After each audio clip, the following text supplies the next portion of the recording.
Hello everyone and welcome to this month's Newcastle Discover, the latest in our Discover series. My name's Lily Moore, Alumni Engagement Manager here at Newcastle University, and as always, I'll be your host for today's event. A massive thank you to those of you who are returning and been with us before, and to all those who are new to the Discover series, welcome. The Discover series is brought to you by the Newcastle University's Alumni Engagement Team and aims to encourage lifelong learning through thought-provoking and insightful events on the latest in university research and practical life skills sessions. This year's programme is aligned to our NCL in Action theme, exploring AI's impact on our world. This is our year-long programme of events and other opportunities that are designed to help you explore the ways in which AI and future technology could potentially change our lives and the way that we work. In the Discover events, expect to dive into university's cutting-edge research in AI and tech across disciplines and industries, as well as how AI tools and technology can support us in our everyday lives. A few bits of housekeeping before we dive into today's session. I'd like to let you all know that this event is being recorded and will be made available to watch later via our Newcastle's Alumni YouTube channel. So moving on to the content of today's event, tech tips, making your mobile work for you. Smartphones, we've all got them, but how confident are you that you're using yours to the best of its ability? Today's webinar is going to explore how mobile technology and accessibility features are revolutionising user experience for everyone and how your device can make your life easier. We're going to delve into the ways that accessible design and assistive technologies are enhancing digital interactions for all. We'll cover accessibility options for your smartphone, such as hands-free interaction, making content accessible for the visually impaired, bridging communication gaps right through to enhancing daily living and emergency and safety features to offer you peace of mind. I hope all of you with us have brought along your smartphone, either Android or iPhone, for some practical advice on how to best coordinate and utilise your apps and settings to help you in your everyday life. Today, I'm delighted to introduce you to our speaker, Becca Anderton, Head of Engineering at Hedgehog Lab. Becca is having joined the business in 2017 as a front-end web developer. She has over 10 years experience in engineering and technology and leads a multidisciplinary team of developers, UX, UI designers, behavioural experts as they work their digital magic on web, mobile apps and connected platforms. So Becca, I'm going to stop talking and I'm going to hand over to you. Delighted to have you with us today and take it away. Thanks, Lily, and thank you for having us. Okie dokie. So yes, as Lily has said, this is just a conversation around how you can make your mobile work best for you, particularly focusing on accessibility features. Lily has already given me a very wonderful introduction, so I will spare you from having to hear all of that again. But as she says, I am Head of Engineering at Hedgehog Lab with over 10 years of experience in engineering and tech. And we work with some kind of large global as well as national brands at Hedgehog Lab, including AJ Bell, Tesco Bank, and also Under Armour. Joined with me, you can't see her today, but Voyager is one of our front-end developers. She's worked extensively on this presentation with me. So she'll be on hand for questions and things like that at the end, and she's one of our front-end developers at Hedgehog Lab. A little bit about Hedgehog Lab. We're very proudly based in North England. We're very proud Northerners here, and we don't just build systems, we create innovative, scalable solutions that help future-proof businesses. Our mission is very clear. It's to digitally craft a better world by driving transformative solutions which align with our clients' strategic visions. Our knowledge and passion for what we do is what keeps us ahead of the curve. So we like to think that all of our clients always manage to feel confident in our partnerships. So in terms of what you can expect from today's webinar, we're going to be talking to you about accessibility features on mobile devices and just offer you some practical tips about how you can make your mobile work for you in the best way possible.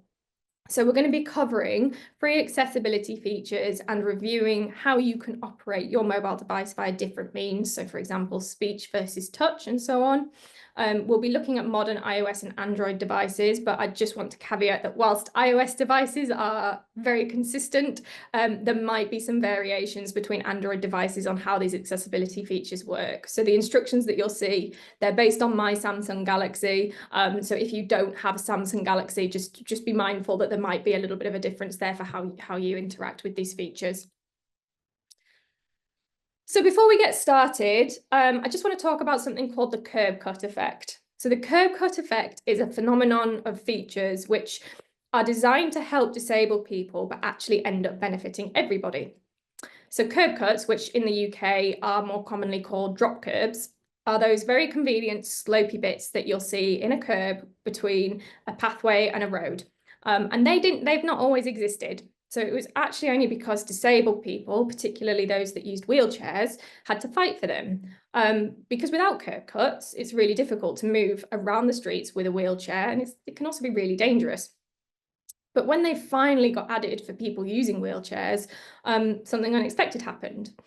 Everyone started benefiting from them. So people who were pushing prams, or people with small children, elderly people, people with suitcases, runners, cyclists, skateboarders, everybody loved them. I can personally attest to this. I'm a runner and I have tripped over curbs far more often than I would actually like to admit. So I will always look for drop curbs as a safer way to get on and off the pavement. The curb cuts, they made it easier for everyone, and hence the term curb cut effect was born. So today, we're going to be looking at that effect in action by delving into some of the accessibility features on your phone. And you may find that these features benefit you regardless of whether you have a disability or not. We would love to get your input as well. So if you do have any personal experience with these features, we'd love to hear about it. So if you're happy to share, then please feel free to jump into the chat function to share that with us. I might miss it while I'm talking, but we can review at the end as part of the Q&A if anyone does have any insights that they would like to add. So let's get started. So the first tip is magnification. So some people who have low vision or visual impairments can read content on their phone by zooming in or by increasing the text size on their mobile and on websites. When using magnification, a person may not always need to put their glasses on when they're looking at the phone, or they may not have to keep their phone a certain distance from their face to be able to read it properly. It's also helpful if a person has a headache, for example, because it can ease eye strain, or perhaps a person just wants to zoom into a picture and see a little bit more detail. So some websites, none that we build, just to clarify, but some websites may try and stop you from zooming in on them by adding a little bit of code. And these tips, actually, they can circumvent that. So on your iPhone, if you want to turn this on, you would need to go to Settings, Accessibility, Zoom, and then set Zoom to on. You can then double tap 3 fingers to zoom. And then keeping the fingers on the screen, you can drag up and down to change the zoom level, and you can then drag 3 fingers to move around the screen. On Android, it's a little bit more simplistic. So you would want to go to Settings, Accessibility, Screen Zoom, and then simply adjust the slider so you can zoom in and out. In order to increase mobile font size, on your iPhone, again, it's in Settings and Accessibility, and you would want to go to Display and Text Size, Larger Text, and then just drag the slider to the font size that you require. On Android, similarly, Settings and Accessibility, and then Vision Enhancements, Font Size and Style, and then drag the slider. So specifically for web fonts, if you want to change the font size when viewing a website in your browser, you can follow these steps, and it will increase the font size in the browser only and not your device as a whole. So you would, if a website, for example, has very, very small text and you want to zoom that in as opposed to your whole device, these would be the steps that you would want to take. So on your iPhone in Safari, there is an icon on the left in the URL bar, and you want to select the large letter A. On Android in Chrome, there's 3 dots to the right of the URL bar. Select Zoom, and again, simply adjust your slider. So next up, we've got color settings. These settings are designed specifically to try and help people with color blindness, or those people who have low vision, and also people who have autism or ADHD, as some colors can actually have a calming effect. So on your iPhone, for improving contrast, which is just one way you can improve the color, change the color settings on your device, you would want to go to Settings, Accessibility, Display and Text Size, and then you can set Increase Contrast to on. On Android, again, it's in Settings and Accessibility, and then go to Vision Enhancements, Display Mode, High Contrast, and Apply. Changing the color settings, such as increasing the contrast, can help with eye strain, particularly if a person is using their phone out in the sun, or if your favorite seat is suddenly in a sunspot and you don't particularly want to move. You can adjust the contrast and make it easier for yourself to read. So for grayscale, if you want to turn on grayscale, you want to go to settings and accessibility again, and then on an iPhone, it's display and text size, color filters, set color filters to on, and then choose grayscale. On Android, it's in vision enhancements, color correction, and then you want to select grayscale. Grayscale is an interesting one, actually. If a person is a little bit addicted to their phone, as I'm sure quite a few people are familiar with that, setting grayscale has actually been found to reduce phone use, and it can also help with reducing distractions or just simplifying your busy screens. If you don't want to see that really annoying red notification dot, turn on grayscale and you won't see it anymore. I actually personally set my phone to grayscale every night at 10 p.m. before I go to bed, because I just find it makes a huge difference. I'm not as tempted to pick it up and I wind down much better. And I actually saw a LinkedIn post this week. So some schools are actually now encouraging parents to make sure their children's phones are set to grayscale to help avoid this addiction. So actually it's a particularly powerful feature. So next up, we have got screen readers. So screen readers are a particularly vital piece of accessibility software. So the way they work is they read aloud the text on your screen, and they can also complete actions such as clicking buttons. So screen reader will have a virtual focus, so a person can swipe to move to the next bit of text or read a button and then decide whether they want to click on it or not. Screen readers are mostly used by people who are visually impaired. So even if a person is completely blind, they can still operate their phone and browse the web just as someone who is, not blind would be able to.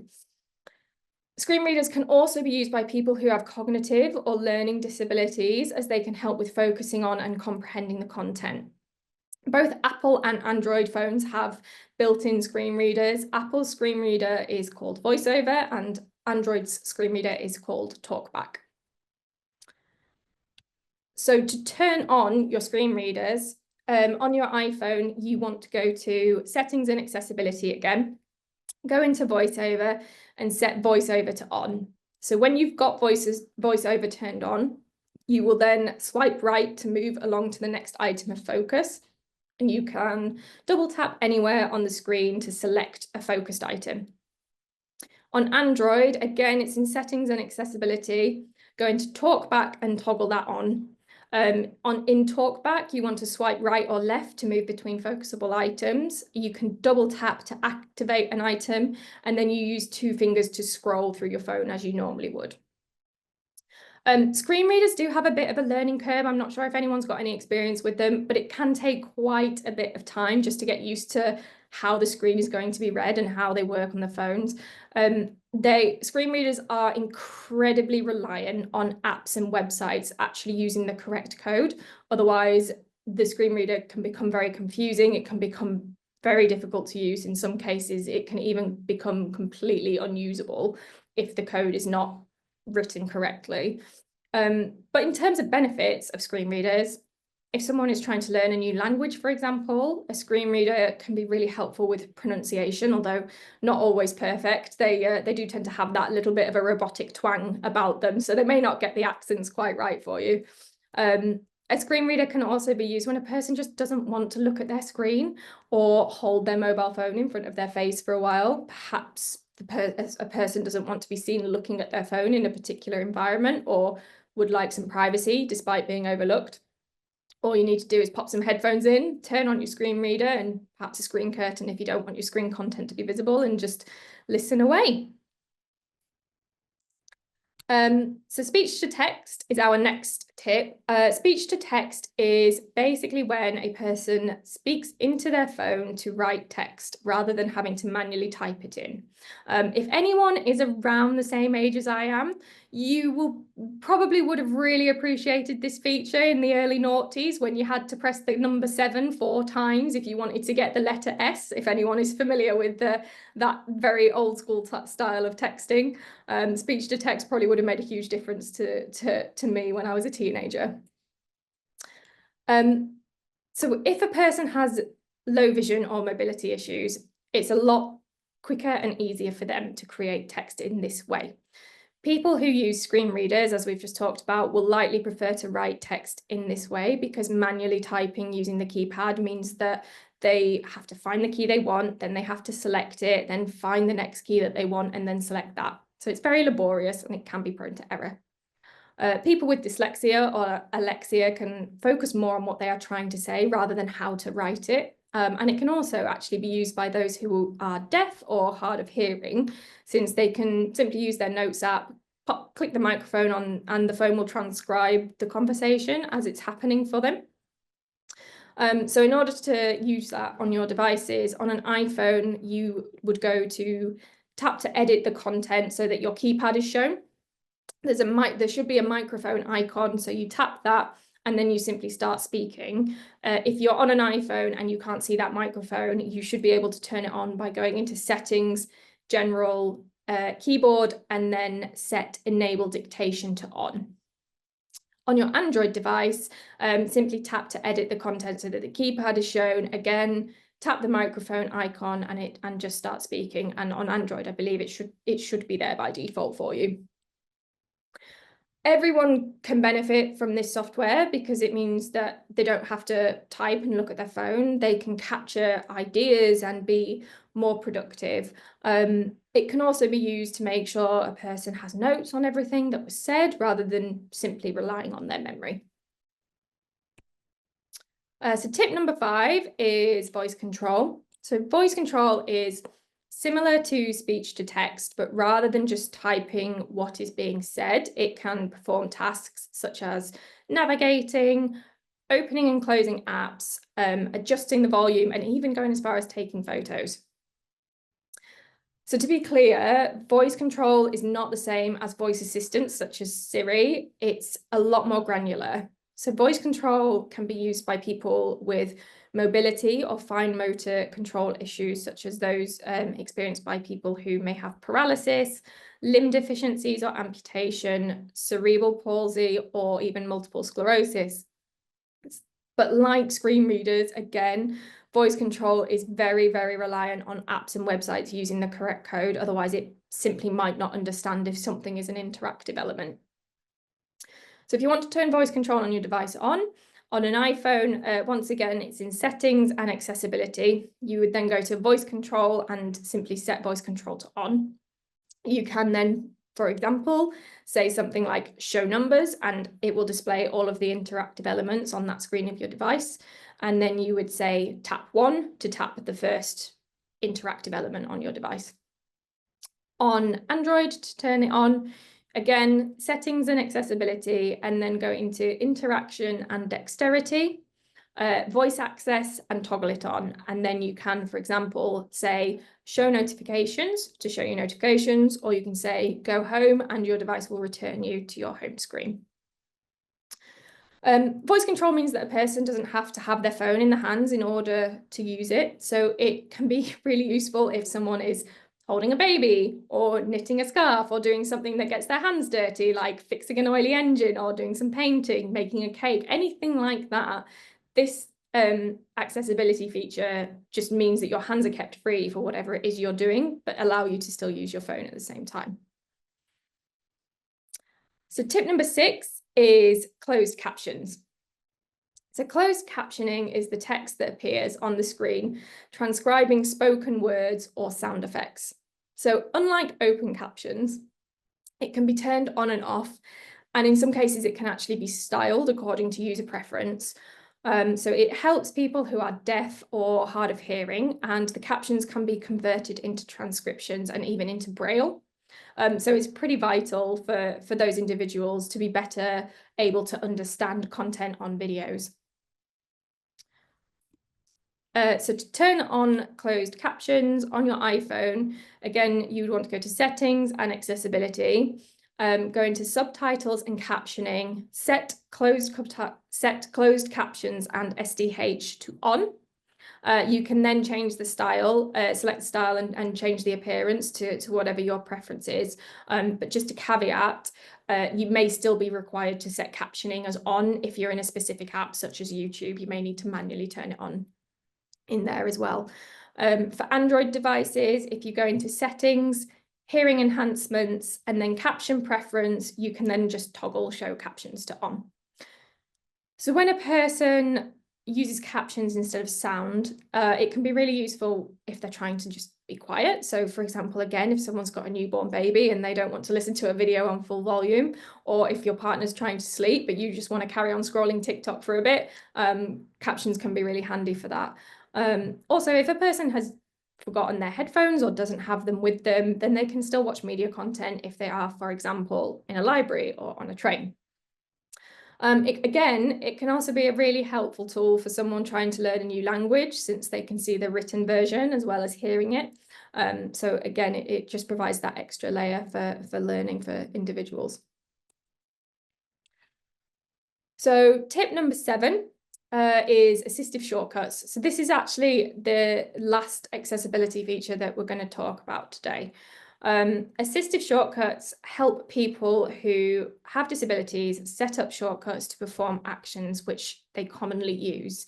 So if a person is using a screen reader or voice control, or potentially even an adaptive device such as a separate physical button in order to use their phone, you might notice that it does take more time for them to complete tasks. So assistive shortcuts then will reduce the amount of time it takes for them to complete tasks, but it will also reduce the amount of physical effort required and reduce the amount of visual stimuli and the amount of cognitive load. So in order to turn on your assistive shortcuts, there's a couple of ways to do so in an iPhone. So assistive touch will always show a button on the screen that when tapped will open up a little menu of shortcuts that you can edit. And you can also add gestures, which mean that you can make a shortcut by swiping or tapping on the screen in a particular way. The accessibility shortcut will allow you to click the power button 3 times to open a shortcut. And there is also a shortcuts app that you can download actually for iPhone if you want to set up more complicated shortcuts. But in general, if you wish to turn them on an iPhone, you would go to settings and accessibility again, and then touch, assistive touch, and then simply set assistive touch to on. Or alternatively, you can go to settings and accessibility, go into accessibility shortcuts, and set which action you wish to happen. On an Android, it's in settings and accessibility, and then interaction and dexterity, assistant menu, and toggle it on. So we've only talked about a very, very small proportion of accessibility features that common mobile phones have by default. There are a lot more settings that you can explore, and if you do have any other examples as well that we've not covered today, I would love to hear about them in the chat. There are also mobile apps that you can download, particularly for Android, which can help you add very specific features if you require them. If you're exploring some of the new built-in features, like there's a new feature on iPhones called Live Listen or vocal shortcuts, you might find that they don't always work perfectly. And honestly, that's likely just because there's a few teething problems in there, a few bugs, such is the nature of software development. So don't worry, it's very much the phone, it's not you. A future software update is almost certainly going to fix that. If you're looking at a website or a third-party application, for example, your banking app on your phone, and using a screen reader, if you're using a screen reader in the browser, if you're using VoiceOver, just make sure you're using Safari to access websites and TalkBack in Chrome. Simply because we find that those are the browsers that work best with those screen readers. There are other screen readers out there that aren't specific to mobile phones that work specifically with other browsers as well. So once again, that's VoiceOver in Safari and TalkBack in Chrome. If you're finding that an app or a website doesn't work with the screen reader properly or doesn't respond to your font size changes, for example, it's highly likely a problem specifically with that website or app and the code within there. Unfortunately, this is quite a common problem, particularly with non-major sites, and those issues can actually make it very difficult for people with disabilities to access the same content as everybody else. So when a website or app is built with accessibility in mind, it's going to benefit everyone, since, as we've talked about today, the accessibility features that we've shown will work, so people will engage with it more and it makes it more user-friendly. It also results in these tools being more robust across different devices and browsers. It results in content that is well structured, and it can actually also improve your search engine rankings.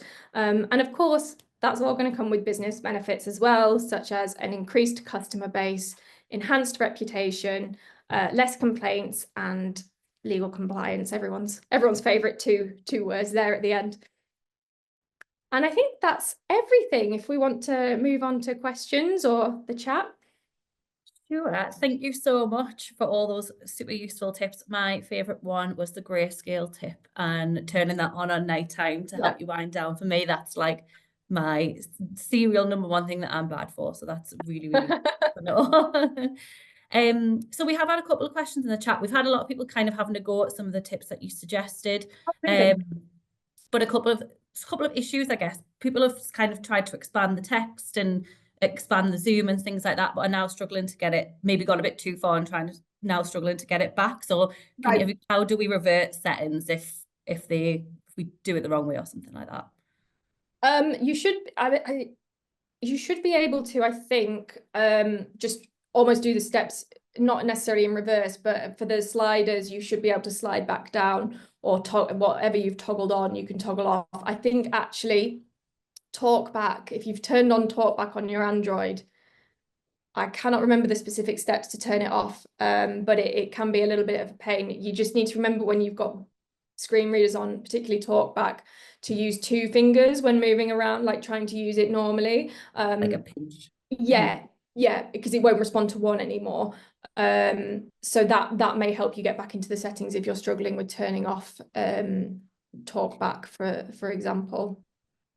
Yeah, so Diana was just saying hers was for I think it was one of the first tips you did where it was like zooming into the screen, but I guess I suggested getting that back would be doing that pinch action. Yeah, is that on Android or iPhone? Sorry. iPhone, I think. iPhone.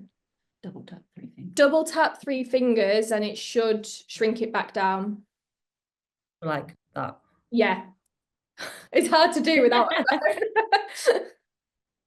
Yeah. Has anyone else got any other questions they'd like to ask? We did have a pre-submitted question from Catherine that I just wanted to ask. I mean, obviously you've talked about the sort of transcribing settings that you can put on your phone.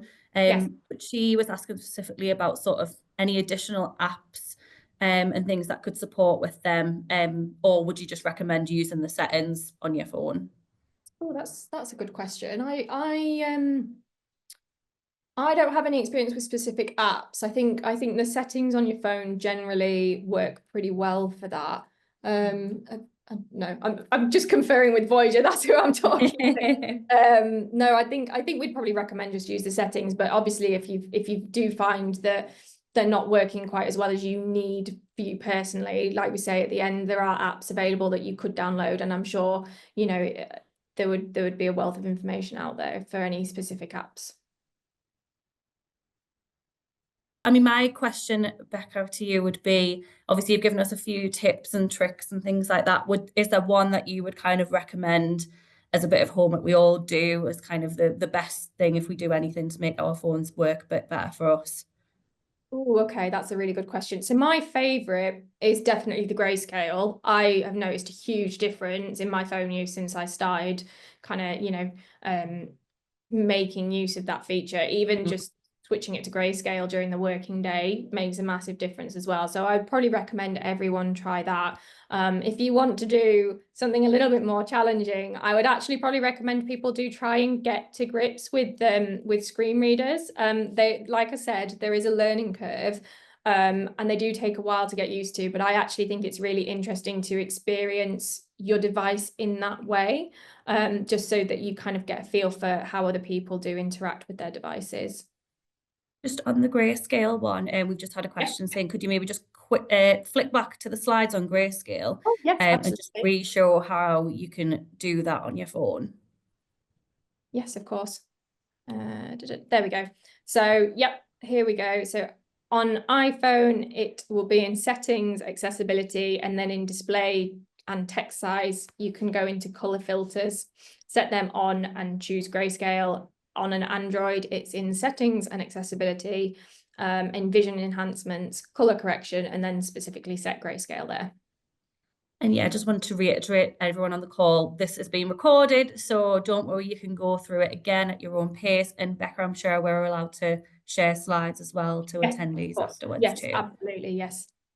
Well, I'm just going to have a quick look in our Q&A. I've just seen a few more, just a lot of people, Becca, saying thank you for all the tips, people having a go, it's been working and things like that. Obviously, if anyone does have any issues, just get in touch with us. But other than that, just lots of praise and no more questions. So I guess that means you've done your job well. So thank you very much. I'm really glad people have found it helpful. That's really positive to hear. Fab. And like I say, we will be sharing the recording and things afterwards. So if there isn't any more questions, I don't think I can see anything in the chat or the Q&A. We can bring this session to a close then in that case. I just want to say a huge thank you to Becca and to Voyager, who's sitting there in the background and offering her support as well and has helped with all the content. A massive thank you for taking time out of your busy work schedules to help us with this today.